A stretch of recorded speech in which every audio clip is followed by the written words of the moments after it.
companhia da Ingrid, né? Ingrid, seja muito bem-vinda, né? Já vamos antecipadamente agradecer a sua generosidade, a sua disponibilidade de vir bater esse papo com a gente.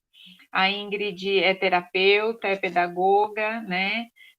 Faz parte, cofundadora do grupo de apoio à adoção também, faz parte da ANGAAD, e é mãe, né? Tem filhos biológicos e filhos por adoção. E já me disseram que a Ingrid tem uma história muito linda, né? Quem me disse foi a esposa do Paulo Sérgio, né? Estava conversando com ela, e aí ela me falou: ai, a Ingrid tem uma história muito legal. Eu falei: ai, que delícia. Então vamos lá, Ingrid, né? A gente convidou a Ingrid para falar sobre o pós-adoção, né? Nosso filho chegou e agora? A gente sabe que isso dá uma angústia, dá um medo, né? Como é que vai ser? Vai ser tudo ok? Não vai ser tudo ok? Vai ter dificuldades? Não vai ter dificuldades? Então, a gente gostaria de ouvir um pouco, né, sobre a sua experiência, Ingrid, que você, né, falasse para a gente, tá? Um pouco daquilo que, né, o que você vivenciou e o que você pode estar trazendo para a gente, né? O microfone é seu, seja muito bem-vinda. Obrigada, Lídia. Obrigada, pessoal, pelo convite, né? Vocês estão me ouvindo bem? Tá? Tá ótimo. Bom, para começar, eu queria compartilhar com vocês alguns slides, deixa eu ver aqui. Não me dá essa opção, parece. Apresentar agora, parece? Isso. Não, pera lá, eu não estou encontrando.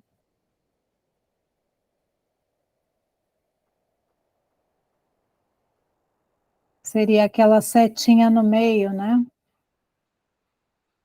Isso. Ele tá bloqueado. Eu acho que você. A quem que está com a. Alguém tem que me liberar, eu acho. Eu estou. Que a gente está aprendendo a lidar, a gente não trabalhava com esse, a gente trabalhava com o rosto alguém. Abrir. Quem é?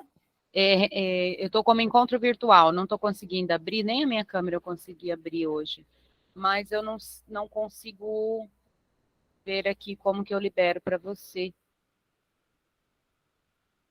Não está aparecendo aqui para mim. Que estranho. Eu acho que você teria que talvez passar. Não é a Lídia que está com o encontro virtual, né? Ali, né? Quem que é? Outra pessoa?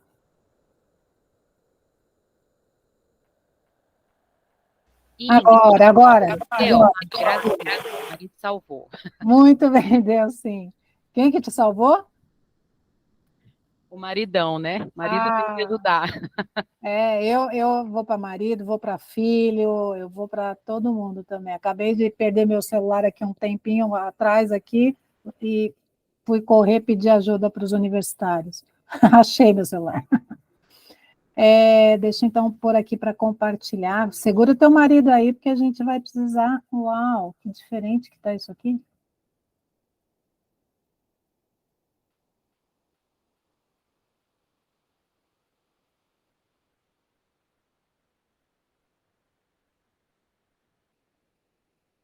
Uai.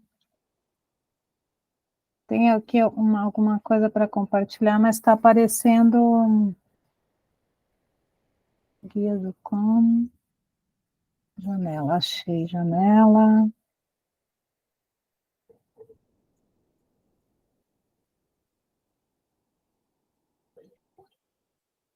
Tá aqui.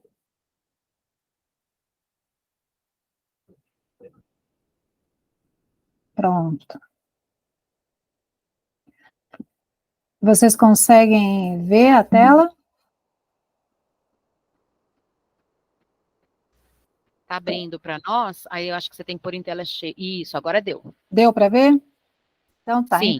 Tá. Então eu não. Bom, aqui está o meu. Eu vou começar a falar, eu não consigo ver vocês, Mas então, vocês, se quiserem falar ou comentar alguma coisa, ou perguntar alguma coisa, pode falar, eu paro e escuto a pergunta, porque eu não tenho como levantar a mãozinha aqui, que eu não consigo visualizar. Ou, se quiser deixar para o final, a gente também pode fazer, como todos são livres, né? Eu gosto de conversar e não só ficar falando, tá bom? Bom, eu aqui já fui apresentada, e aqui eu trouxe, então, a minha família, porque eu acho importante vocês entenderem um pouquinho de quem eu sou, né? Essa é a minha grande família. Todos que estão... a última vez que eu consegui juntar todos foi em 2021. Então, todos que estão sentados no sofá são os casados. Eu tenho 4 filhos casados e 4 filhos sentados no chão, solteiros, né? Então, e 2 netinhos ali de brinde. Já tenho 2 netinhos da minha filha mais velha, que é aquela de amarelo que está sentada do meu lado, né? Meu maridão junto. A primeira ali, a Tainara, é a primeira dos 5, né? Eu adotei 5 irmãos. Então, ela casou com esse rapaz na frente, depois é o casal que são os meus filhos, a minha filha mais velha, né, meu genro, minha filha, Ariane, depois do lado do meu marido, de verde ali, é a minha filha, que era a filha do meio, né, que hoje mora na Austrália com o marido, e depois o meu ex-caçula, esse da ponta aqui, vestido de camiseta preta, o Rafael, casado com essa mocinha ali do lado dela. E os meus 4 embaixo, né, que hoje o meu caçula é o de vermelho, que está com 14 anos, o André. Depois vem a Emily, que está com 15 anos hoje, vai fazer 16 daqui a algumas semanas. O Christopher com 17 anos e a Andréia aqui de blusa cinza, que está com 19 anos. Então, essa é a minha família. E aqui gosto dessa foto, né? Como eles chegaram, né? Na verdade, eu não cheguei, nós não fomos habilitados exatamente para 5 irmãos, mas a ideia era fazer uma adoção compartilhada, e na hora nós acabamos não tendo coragem.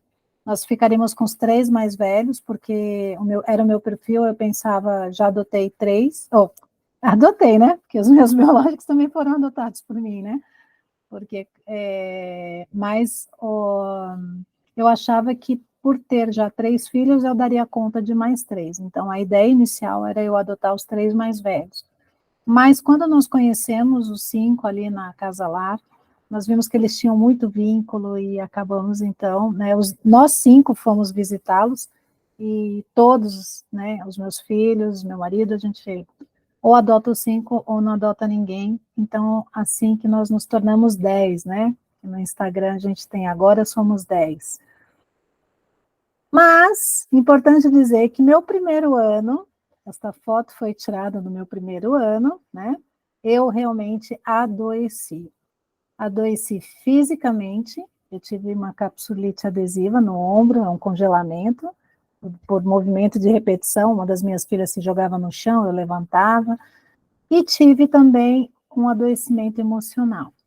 Apesar de eu já ser mãe, eu percebi que não basta você já ter a experiência, né? A adoção é diferente de uma gestação, o amor é o mesmo, mas tem alguns desafios que eu acho importante a gente pontuar. Nessa época, inclusive, a gente procurou ajuda. Eu moro em Curitiba e a gente procurou ajuda, mas, infelizmente, nós não encontramos na época. Não existia aqui em Curitiba, isso foi em 2013, não existia nenhum grupo de pós-adoção, só de preparação. E então, aí eu acredito que eu adoeci realmente, porque eu não tinha com quem conversar, não podia conversar com a família, os amigos falavam que a gente foi procurar sarna para se coçar, não tinha como a gente conversar com ninguém. Isso foi muito difícil. Além disso, a gente começou a escutar das devoluções, né? Algumas famílias que estavam desistindo, alguns profissionais que pediam para a gente conversar com famílias, porque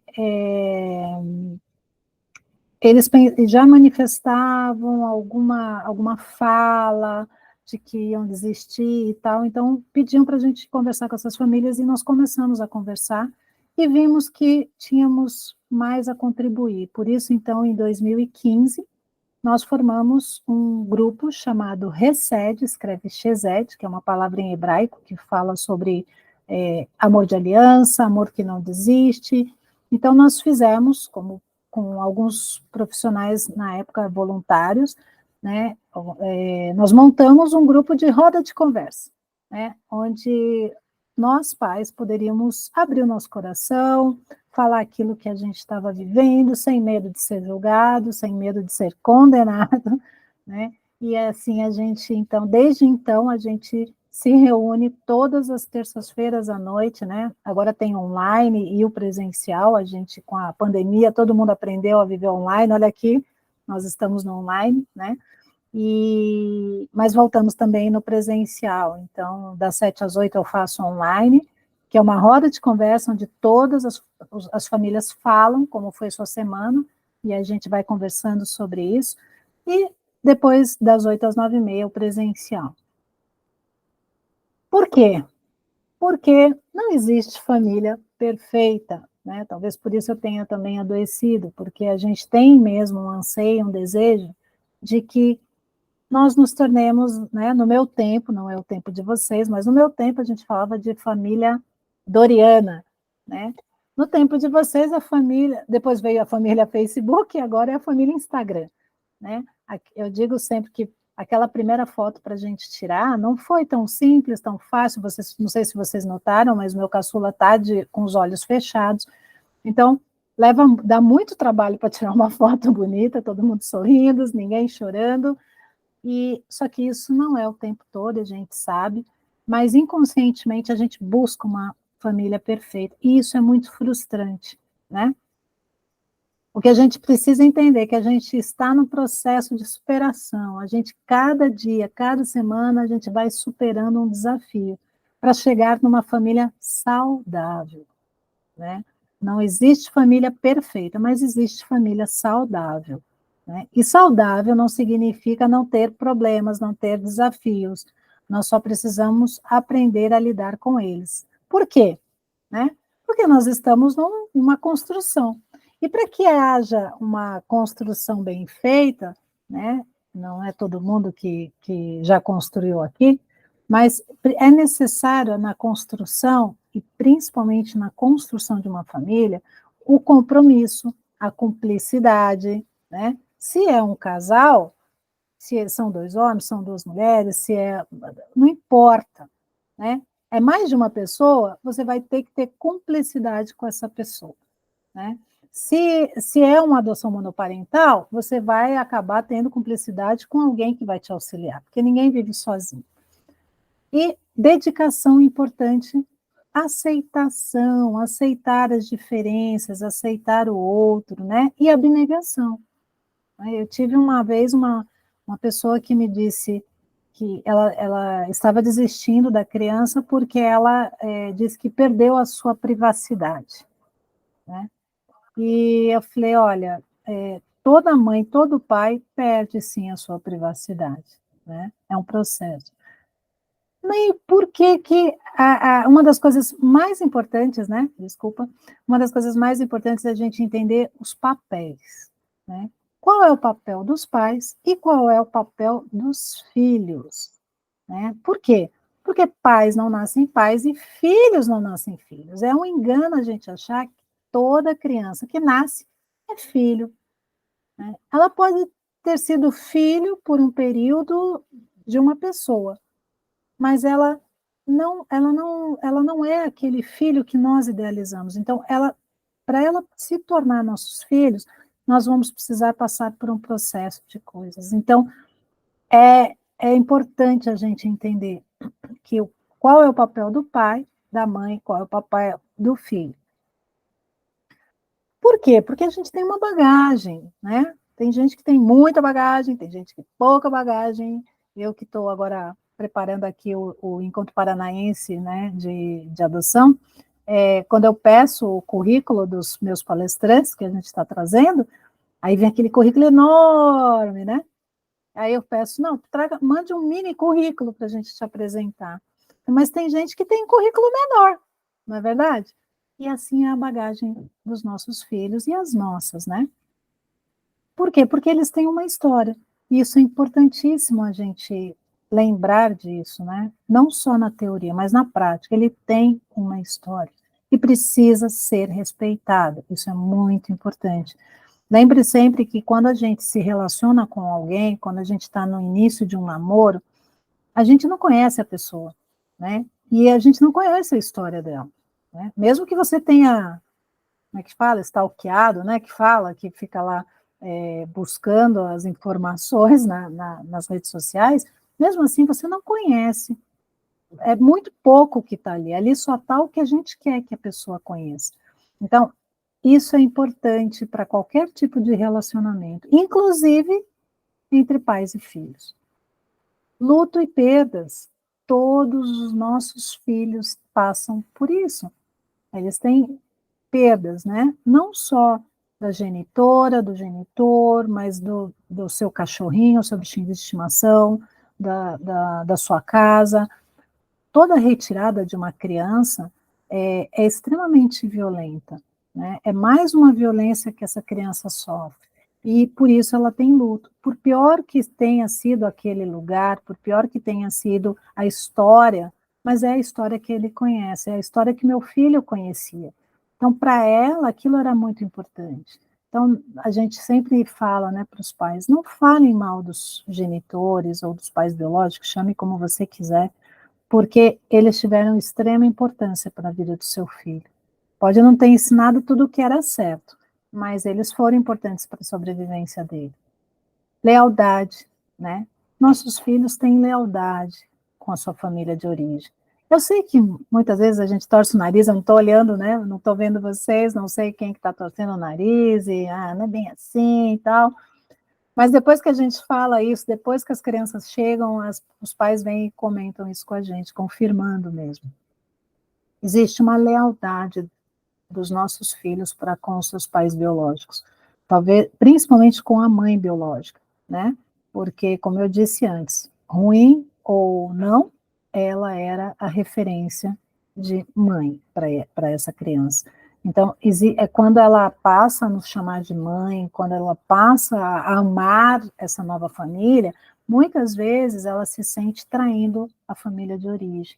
E a gente precisa entender que isso é dolorido, isso não é prazeroso, né?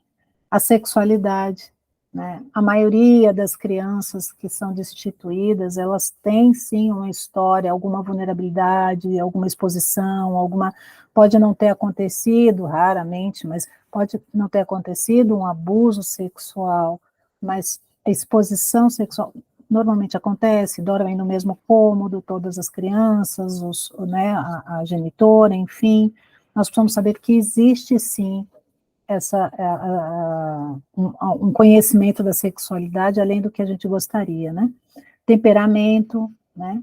Nossos filhos têm temperamentos diferentes. Você veja, eu tenho 8 filhos e cada um deles tem um comportamento, um temperamento, não comportamento, desculpa, um temperamento, uns são mais alegres, outros são mais nervosos, outros reagem de uma maneira mais melancólica, enfim, cada um é de um jeito.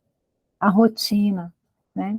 Cada filho tem uma rotina, nós temos a nossa rotina, você imagina, a nossa casa tem uma rotina, lá na casa lar tem outra rotina, quando a criança sai da sua casa de origem, da família de origem, vai para casa lá, já é um rompimento e aí uma nova rotina. E quando ela sai dessa rotina e vem para a nossa casa, de novo é uma outra mudança. Por isso a gente precisa lembrar de que, ele não sei por que ele continua não querendo dormir às 7 horas da noite, ele só dorme às 8, porque era a rotina dele, né? Referência também. Qual é a referência do meu filho? Eu lembro que uma das minhas filhas, ela tinha um andar bem assim, mais agressivo, mais masculinizado, então era ela sempre muito brava, e um dia ela falou assim para mim, ela ainda não nos chamava de mãe nem pai, mas ela disse assim, ela chegou para gente com 10 anos, essa minha filha, e ela disse assim, que horas que chega o seu homem? Nossa, aquilo foi para mim uma apunhalada, uma coisa tão, uh, né, que horrível, aquilo doeu os meus ouvidos, né, mas aí eu tive que lembrar qual era a história de vida dela, qual era a referência que ela tinha de vida, né? Com o passar do tempo, a gente dizia para ela, olhe para mim, né? Olhe para a mamãe, eu falo palavrão, né? Eu minto, então tenha isso como referência. E isso tudo é um processo, né, gente? Cultura. Quantas das crianças que eu vejo as famílias falando, nossa, meus filhos só querem chegaram só cantando funk, né? E é difícil encontrar uma família que goste de funk, né? Até o problema não é o ritmo, o problema é, eu vejo, eu não gosto das letras, mas enfim, qual é a cultura dos nossos filhos? Eles têm uma cultura. E para que essa cultura, a nova cultura, seja que entre ali na cabecinha, no coração dos nossos filhos, também leva tempo. Testes, né, gente? Os nossos filhos têm uma história de rejeição. Então, eles vão testar o nosso amor. Realmente a gente ama a ponto de ele aprontar tudo e você ainda continuar amando, né? Então, faz parte dessa bagagem, faz parte dessa mochilinha deles, né? Por isso, é importante a gente ir com calma, né? Nós, mães, principalmente as mulheres, elas gostam de organizar tudo e gostam de arrumar tudo. Então, imagina, chega seu filho com essa mochila enorme de coisas, né? Com uma bagagem enorme, e a mãe já vai lá, já quer abrir, vem cá, filhinho, abre aqui, isso aqui nós vamos pôr nessa prateleira, isso aqui nessa prateleira, isso aqui assim, isso aqui vamos limpar, nossa, como isso aqui está sujo e tal. Não, calma, né? A bagagem é do nosso filho, não é nossa. Então, espere que seu filho vai abrir a bagagem, né?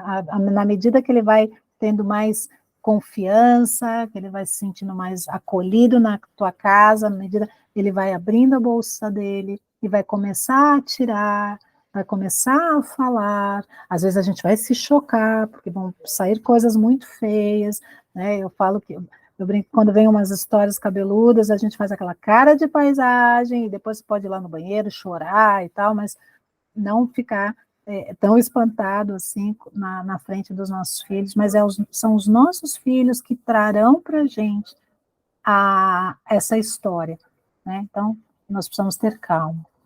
E qual o perfil do meu filho, né? Como eu disse, ele tem uma identidade, né? Porque faz parte também da história dele, enfim. A lealdade, que eu já falei também, né? A lealdade acasalar, inclusive, né? Quantas crianças sentem tanta saudade e falta da tia da casalar, né? Lealdade à família de origem também, que eu já falei. A presença psicológica é super forte, né? Às vezes os pais pensam que porque o genitor morreu ou a genitora morreu, então ele não tem, ai, que bom, ele não tem ninguém a se apegar. Isso não é verdade, porque a presença psicológica existe na cabeça, no coração dos nossos filhos, existe uma figura, né? Existe um ideal. Eu sou filha de pais separados e meu pai não viveu comigo muitos anos, né? Depois de adulta que a gente se reencontrou e se perdoou, enfim. Mas eu tinha um ideal de pai, eu achava que, né, o meu pai era assim, tal. Então essa presença psicológica às vezes é mais forte do que a presença real, né? Então a gente precisa respeitar também, principalmente nas datas comemorativas, viu, gente? Agora está chegando o Dia dos Pais, né? Mas quando é Dia das Mães, eu lembro até hoje o meu primeiro Dia das Mães. Uma das minhas filhas, ela não veio para minha festa, todos vieram, e ela ficou no cantinho dela, eu percebi, e depois que deu uma baixadinha, assim, na festa de todo mundo, bagunça e tal, eu fui até ela, abracei ela, e na época eu não tinha um grupo de pós-adoção que pudesse me ensinar todas essas coisas, mas foi tudo no intuitivo, e eu errei muitas coisas, acertei algumas coisas, e perguntei para ela, falei, filha, por que você não veio me abraçar? E ela disse assim, eu não fui porque a fila era grande, né? E depois eu deixei assim, falei, mas eu vim te abraçar então, porque você é importante para mim. Abracei ela e depois num outro momento, ela, à noite, quando a gente foi dormir, aí ela veio chorando, dizendo que estava com saudade da genitora dela, né? Da mãe biológica dela.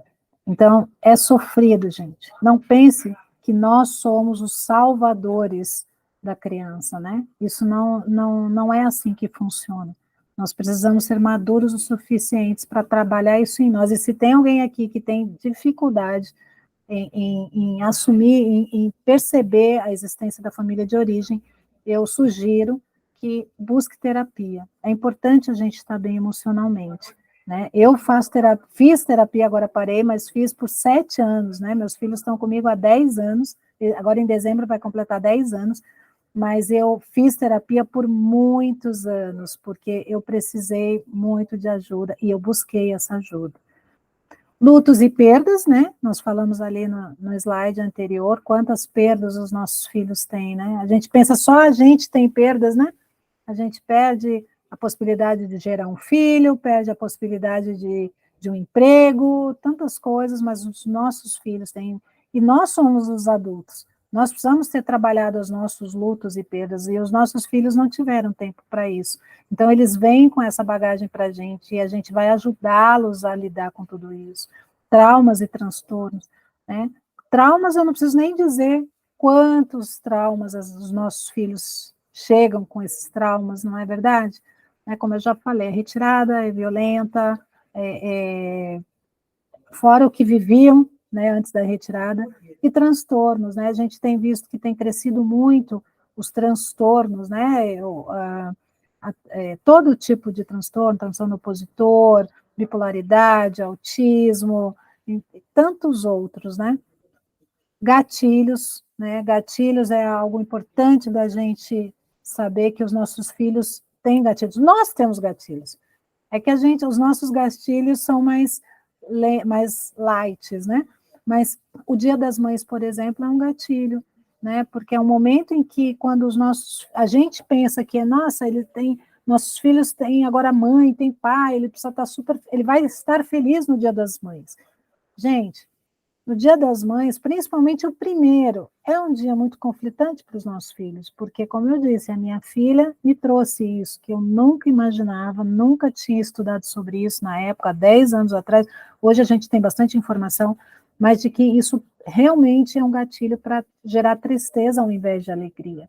Né? Às vezes é um vestido, uma cor de roupa, um cheiro. Né? Quantas vezes a gente sente um cheiro de uma comida e lembra do tempo da nossa infância? Isso são gatilhos, só que são bons gatilhos, mas também temos os gatilhos dos nossos filhos, que a grande maioria não são lembranças tão boas.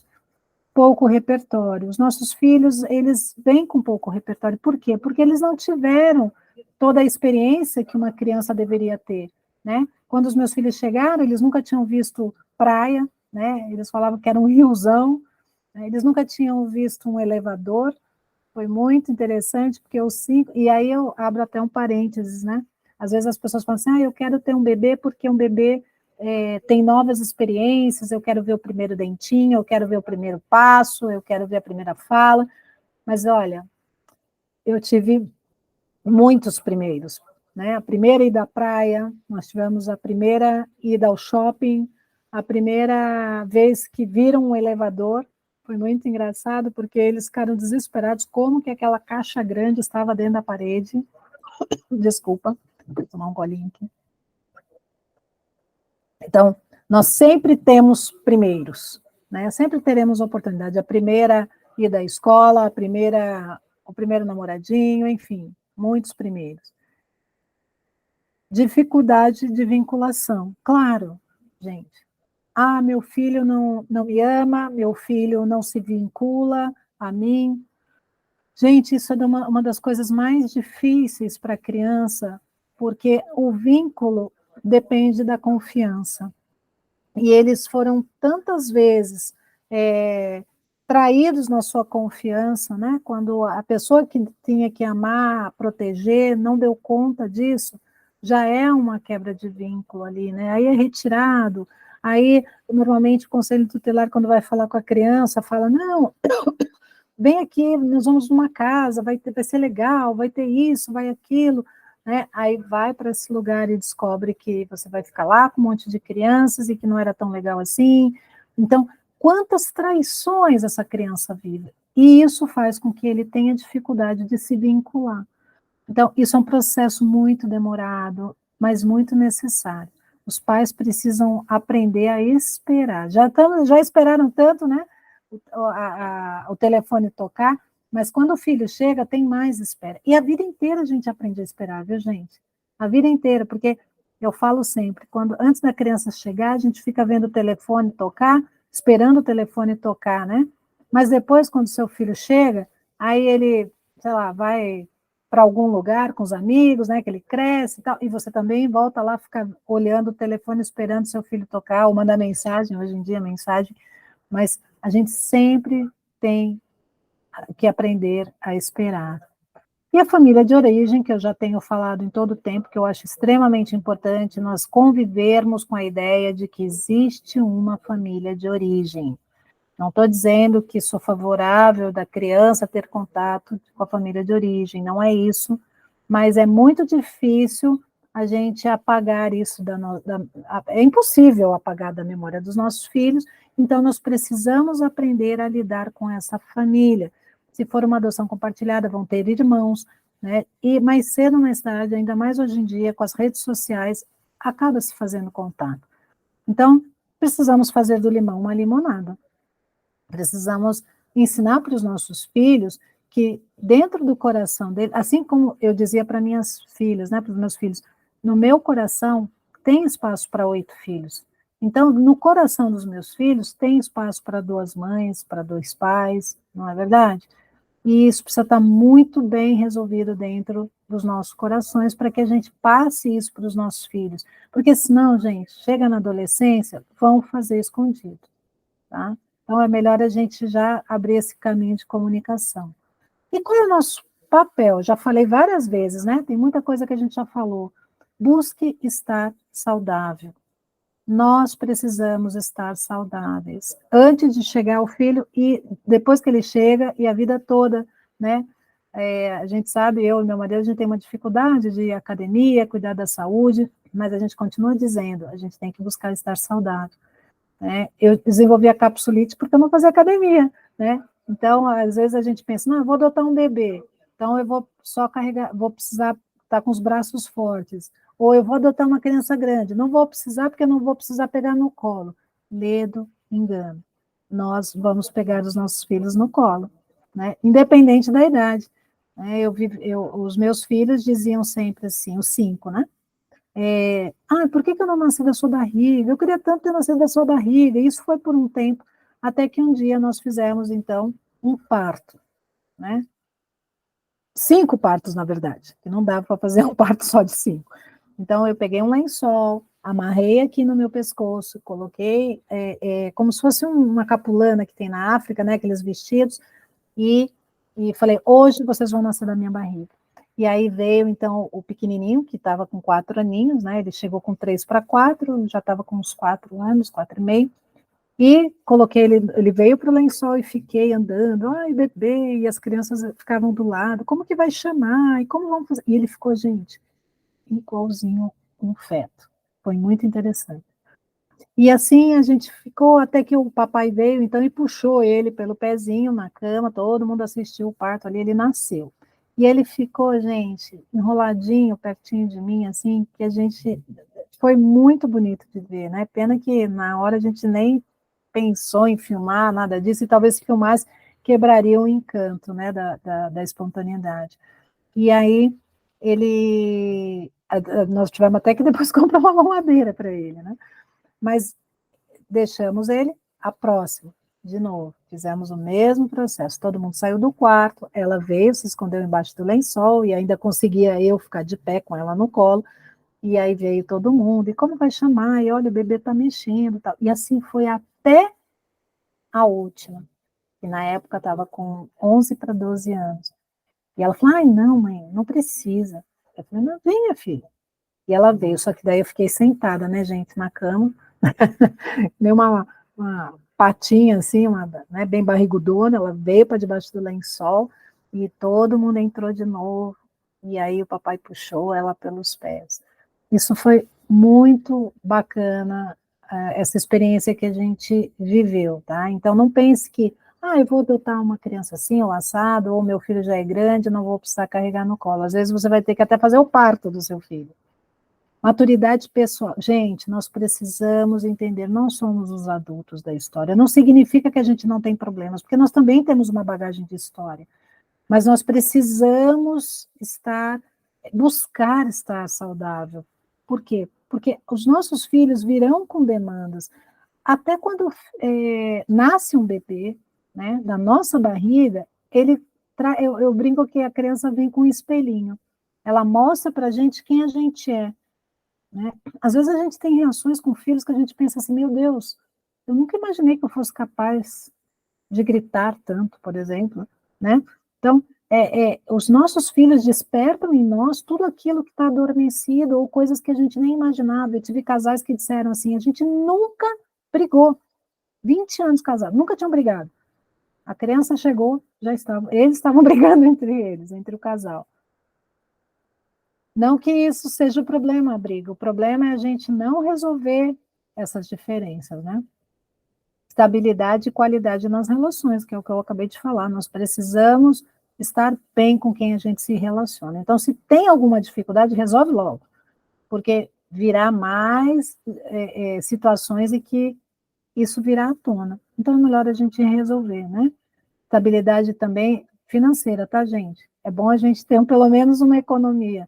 Intencionalidade. A gente precisa ser intencional. Tudo que a gente faz precisa ter um propósito.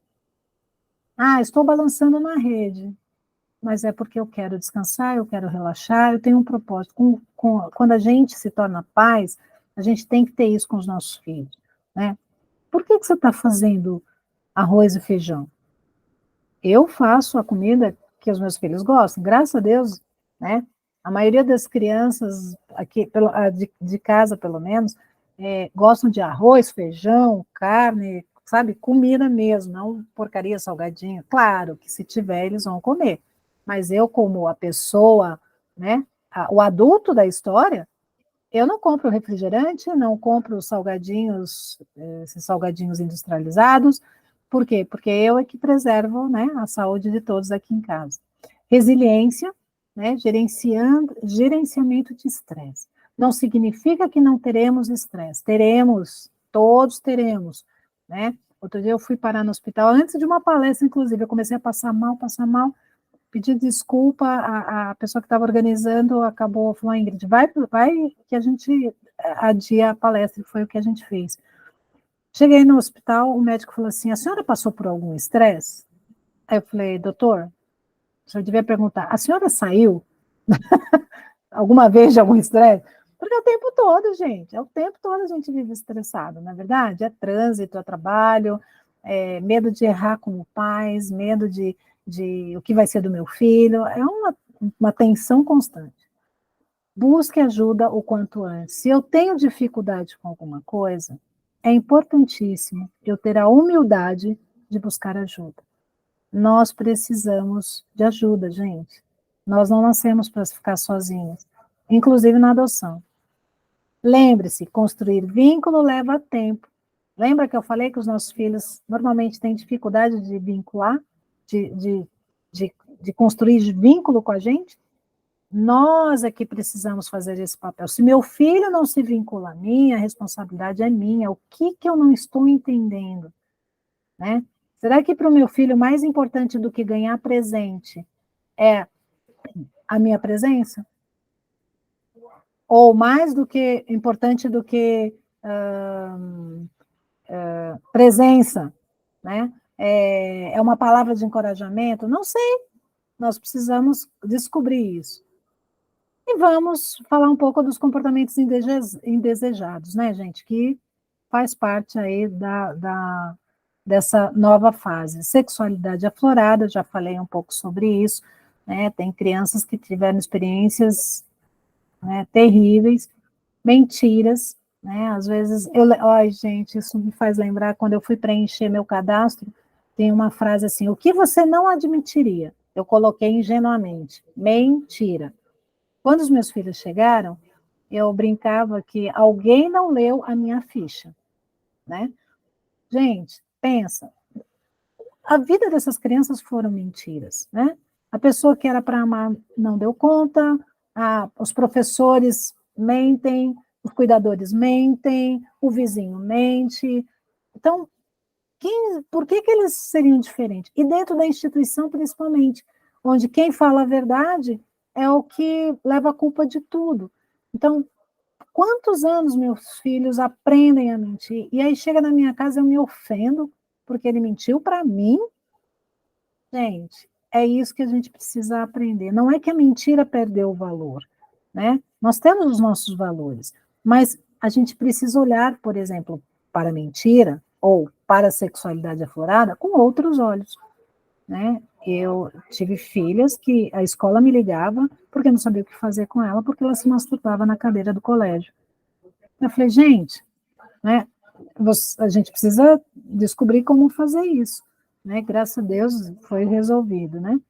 A manipulação, né? Tem pais que ficam chocados com uma criança, como que pode? Ele está me colocando contra minha esposa, ou, ele está fazendo assim porque ele está querendo alguma coisa. Então eu vou contar um segredo.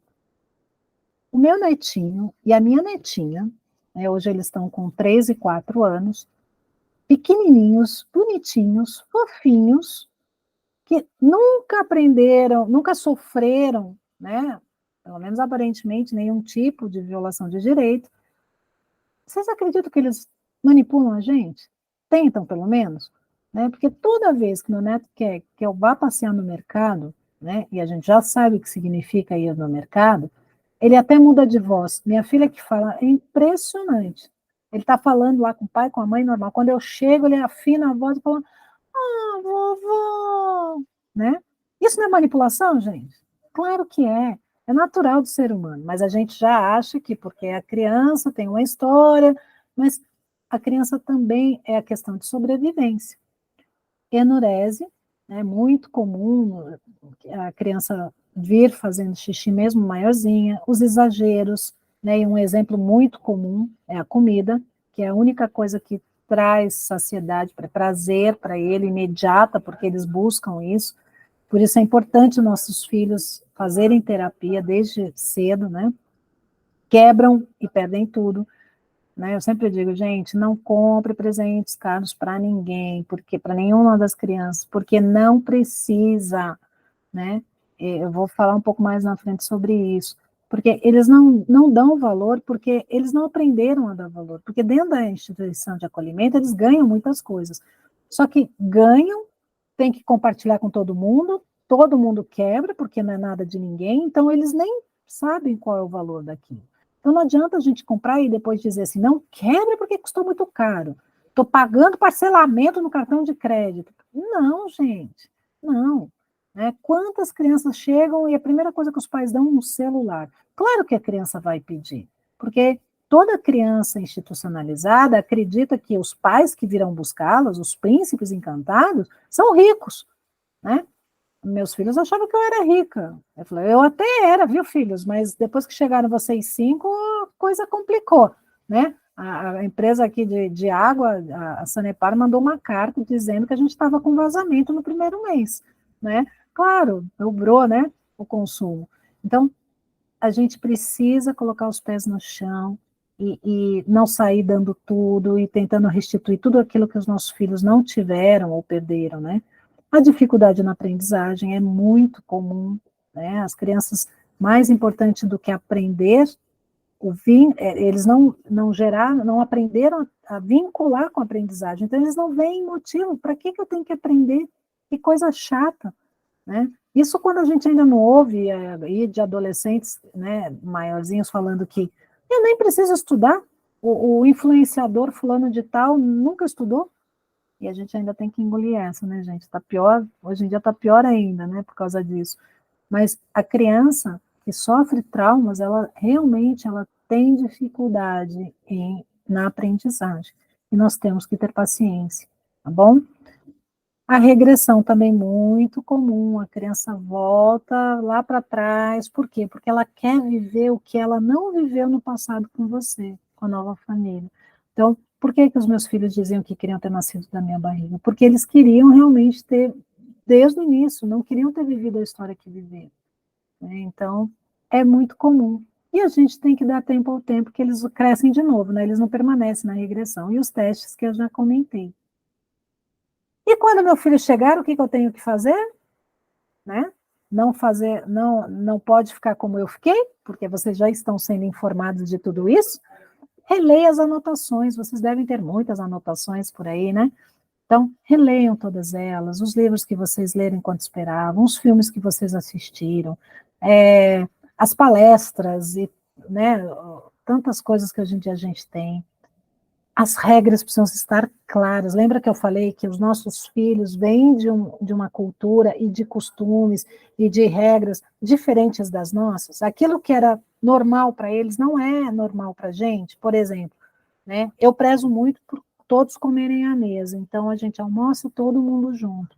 Né, toma café, café não dá para tomar todo mundo junto, mas enquanto eu pude, foi assim que a gente fez. E essa é uma das regras. Outra regra aqui em casa: todo mundo participa das atividades da casa. Ou você comeu, tira o seu prato da mesa, né? Então, tem regras que são importantes que a gente escreve que sejam claras, como se a criança não lê, cola, recorta imagens, né? Coloca num papel colado na parede, com as imagens de escovar os dentes, né? Aqui em casa todo mundo escova os dentes depois das refeições, de acordar no horário, de ir para a escola, enfim, de tirar o prato da mesa, seja lá o que for.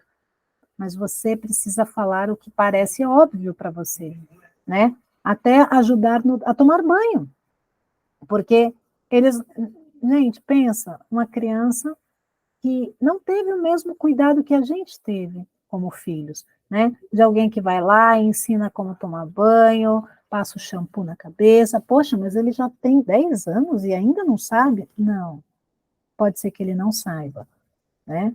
Se limpar, né? Ir no banheiro, como se limpar. Tem vídeos aí bem divertidos que ensinam, né? Que amarra as bexigas ali na cadeirinha e ensina para crianças menores, mas nós temos crianças maiores que também precisam aprender. Então, qual é a regra da sua casa? Qual é a regra da sua família? Né? Você precisa deixar claro para os seus filhos. Né?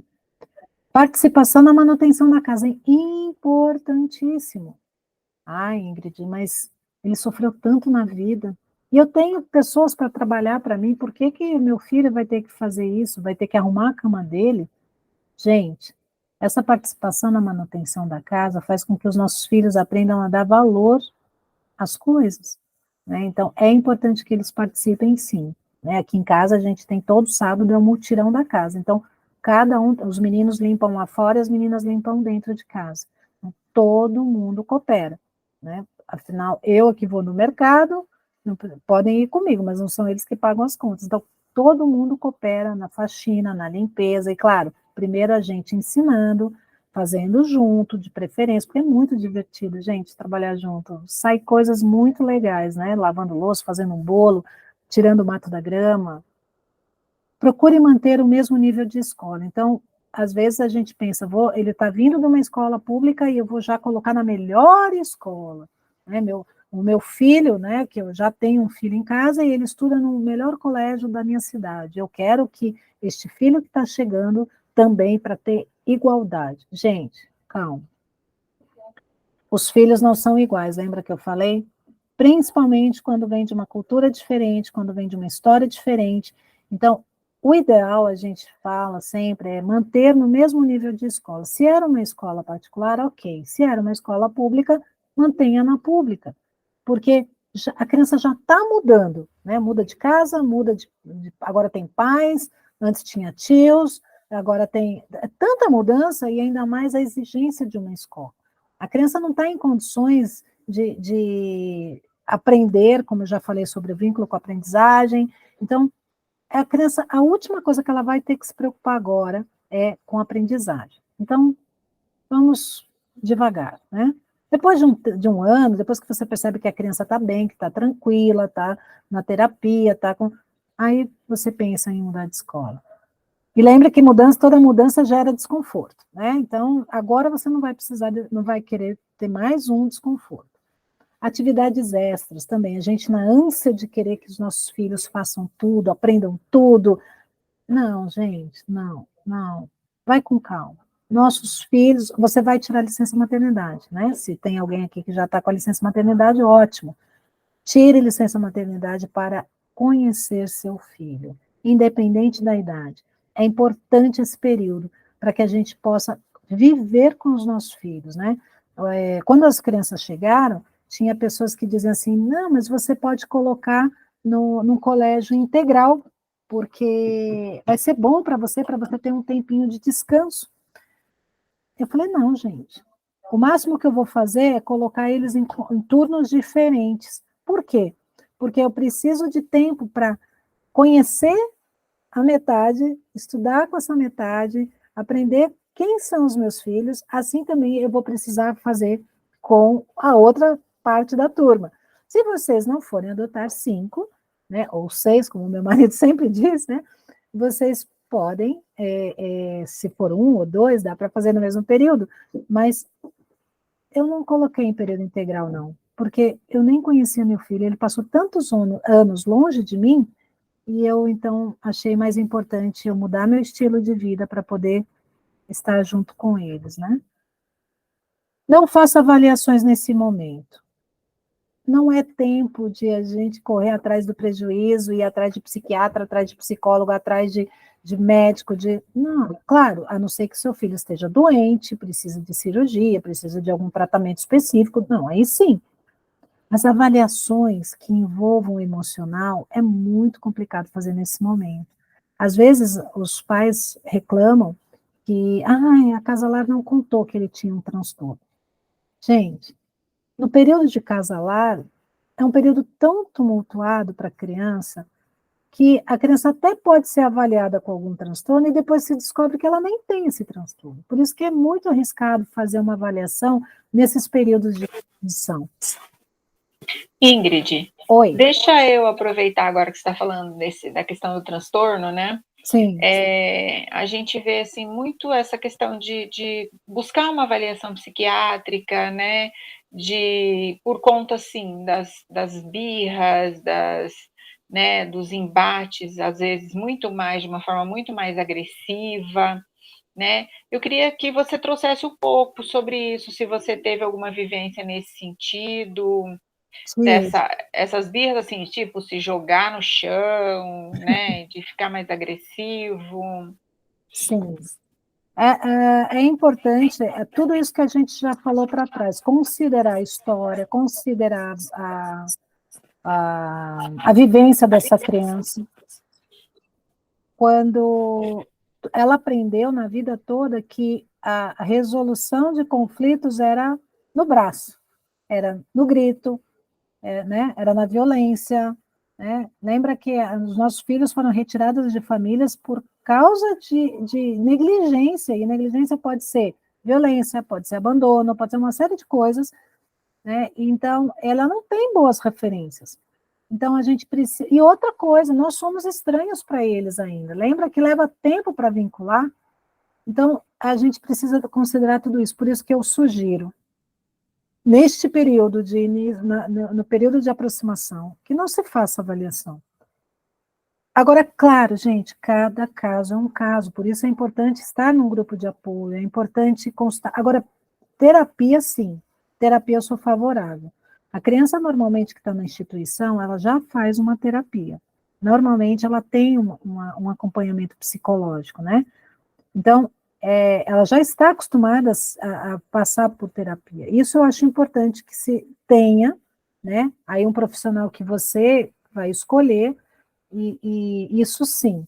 Mas a terapia não é avaliativa nesse período. A terapia é só uma ajuda para a criança e para os pais a como lidar com essa nova estrutura familiar, né? Agora, tem casos, gente, que nós no grupo de WhatsApp, a gente tem 200 pessoas, né? Eu trabalhei com muitas famílias, e é o que eu falo, cada caso é um caso. Meu filho, de 4 anos, hoje ele tem diagnóstico de transtorno opositor.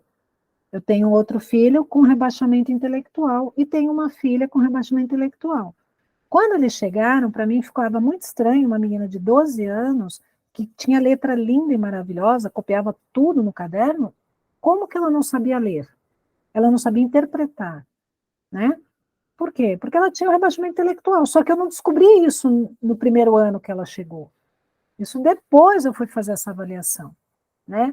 No primeiro ano a gente fez reforço, tinha professor para ajudá-la, o psicólogo, eram coisas que para ajudá-la e não para avaliá-la, né? Então, depois de alguns anos, por causa do comportamento que permanecia no meu filho, por exemplo, caçula, que era extremamente desafiadora para a gente, né? E para ele também, porque a criança sofre, né, gente? Criança não tem esses comportamentos porque gosta, né? É porque ela não está conseguindo resolver esse conflito interno. Né? Não é contra, um comportamento agressivo não é contra a minha pessoa. Né? Às vezes parece que é contra mim, mas às vezes é contra a genitora. Né? Então tem uma série de coisas que nós precisamos ter muita cautela. Agora, eu também tive um caso recente, inclusive, de uma família, um casal, que eles chegavam na reunião todo arranhado, todo machucado, porque a menina de 7 anos era extremamente agressiva e machucava e podia se colocar em risco. Quando a criança pode se colocar em risco, aí nós precisamos sim verificar talvez um psiquiatra, que foi o caso dessa família, nós orientamos sim que tivesse uma avaliação psiquiátrica, né? Então, não que aquele diagnóstico seja fechado, ela passou por mais de um, inclusive, para ouvir mais opiniões, isso é importante, porque pode ser, sim, somente da história, mas pode ser um transtorno, né? Não tem como a gente descartar nenhuma das duas possibilidades. A gente só tem que cuidar para não exigir demais. Ingrid, nosso tempo está quase acabando. Vou correr aqui, então. Infelizmente. Olha, né? Eu não sei se você quer deixar só uns minutinhos, Renata, tem alguma pergunta importante que ficou aí nessas coisas que a Ingrid foi trazendo, de repente, para colocar aí para a Ingrid dar uma complementada? Camila, Cleverson. Camila, pode ler para a gente a do Tássio, por favor? Posso sim.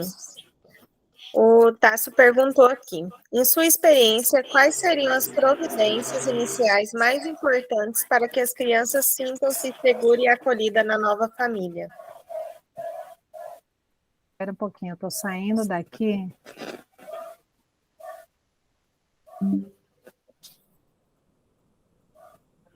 Fechou para vocês? Fechou? Tá. Ai, agora eu estou vendo todo mundo, desculpa. Já estava finalizando mesmo, né? Pode repetir, por favor? Claro, claro.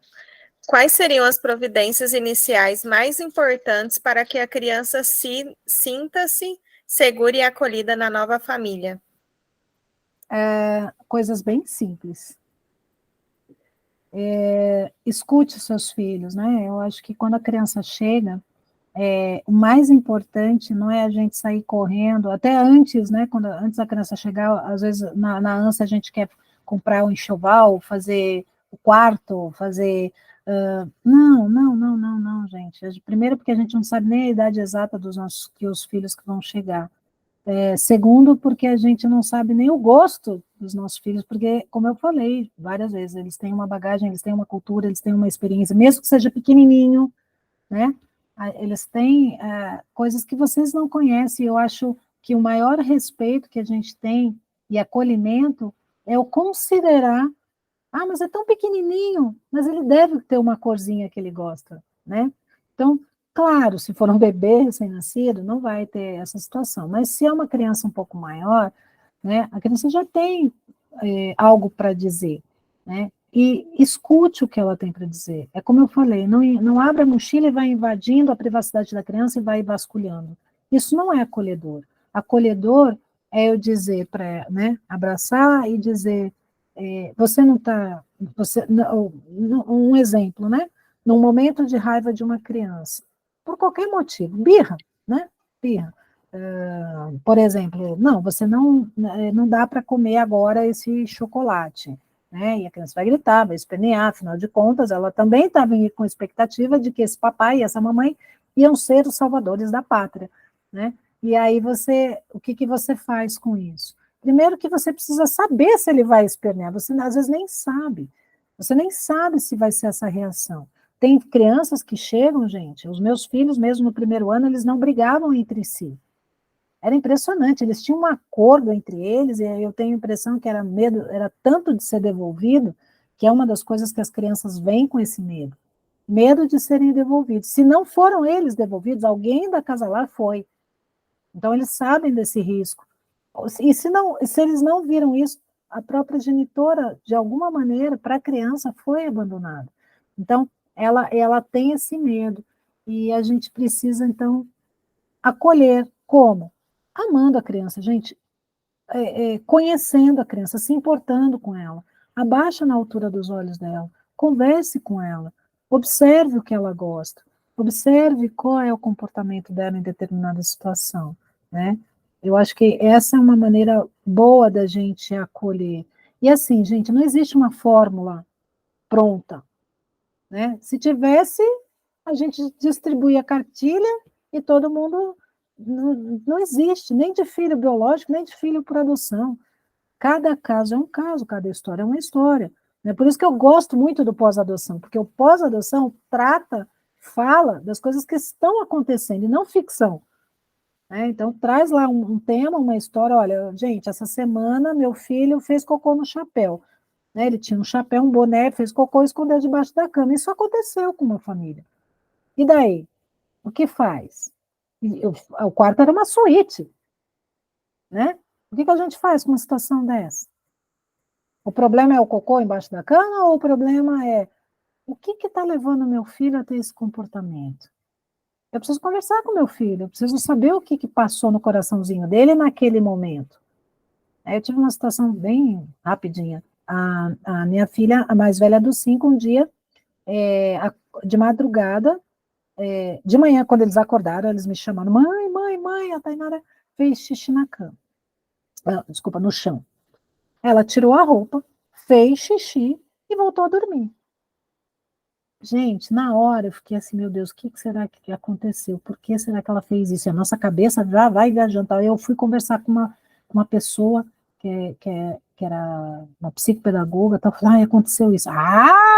Tá sendo abusada essa menina. Eu fiquei desesperada, gente. Eu falei, meu Deus, como assim? Aí, já que ela. No final do dia, ela falou assim para mim, mãe, deixa a luz do corredor acesa, porque o André, o pequenininho, ele tem medo de ir no corredor para ir até o banheiro fazer xixi. Aí eu falei, ele tem medo. Tá vendo? Eu não tava. Aí eu lembrei de uma história que ela tinha me contado, que a avó, quando ia pedia esmola na rua, quando ela ia de saia, porque quando ela queria fazer xixi, ela pegava, fazia xixi ali mesmo e tirava a roupa de baixo e jogava fora. Gente, é porque era normal, quer dizer, ela estava com medo de ir para o banheiro. Depois eu conversei com ela, eu falei, filha, você estava com medo de ir no banheiro? Ela, mãe. Mas ela estava com vergonha de dizer que era ela, porque ela já tinha 12 anos, então põe a culpa no pequeno. Você entende que não dá para a gente passar a régua e dizer se tem esse comportamento, é isso. Não, às vezes não. Eu não sei se eu respondi a pergunta. Respondeu sim. Eu acho que você trouxe tantas coisas importantes, Ingrid, né? Eu acho que a questão primeiro que essa história que você falou do parto, né, que vocês vivenciaram, nossa, muito linda, muito rica. Eu acho que a disponibilidade de vocês, a percepção, né, e se abrir para isso, porque às vezes as pessoas têm dificuldades, né? Nossa, mas eu vou encenar o parto, eu vou fazer o parto, como assim, né? Mas eu já ouvi essa história tantas vezes, né? tantas mães que se abriram para isso, para essa possibilidade, e que o resultado foi, assim, maravilhoso, né? Então, eu acho que é esse olhar que você trouxe aí, a gente precisa se disponibilizar para ter, se abrir para ter esse olhar, né? Para que a gente possa perceber o que o nosso filho está querendo dizer, né? E eu acho que você trouxe outra coisa também muito importante, a questão da terapia.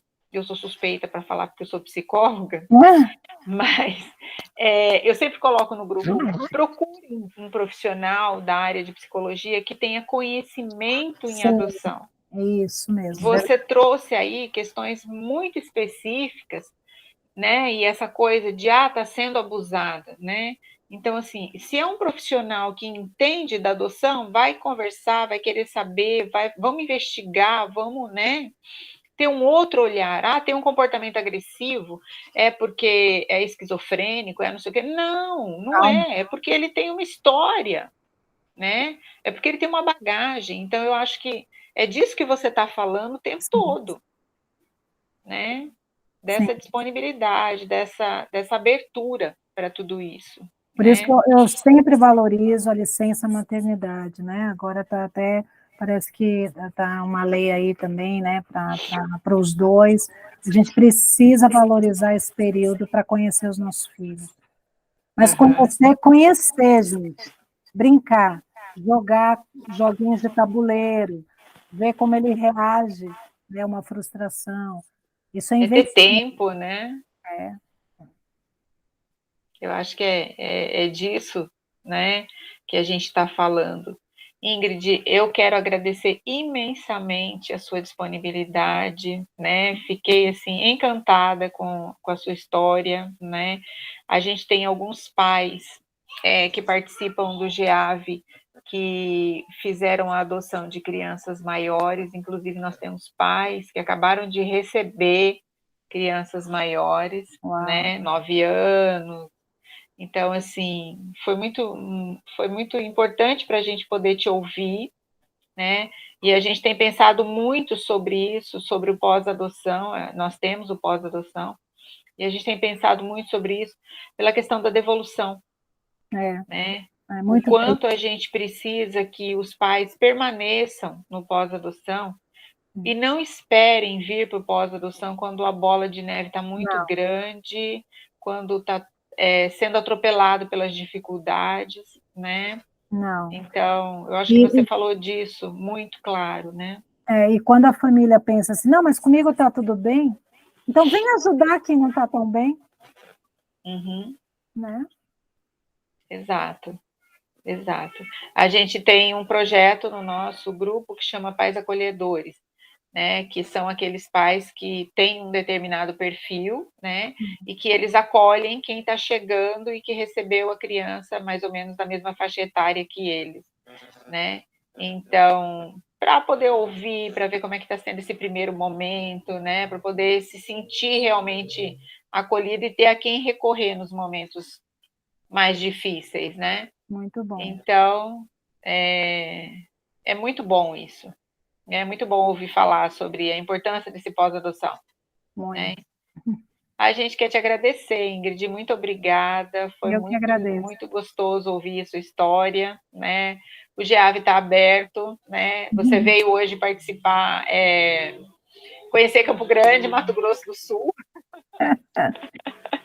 Né? E a gente tem pessoas do interior aqui também, que tem lugares que não tem grupo de apoio e que participam com a gente. Importante. Assim como tem lugares que tem grupo, como Corumbá, por exemplo, que a gente faz essa parceria muito rica, né?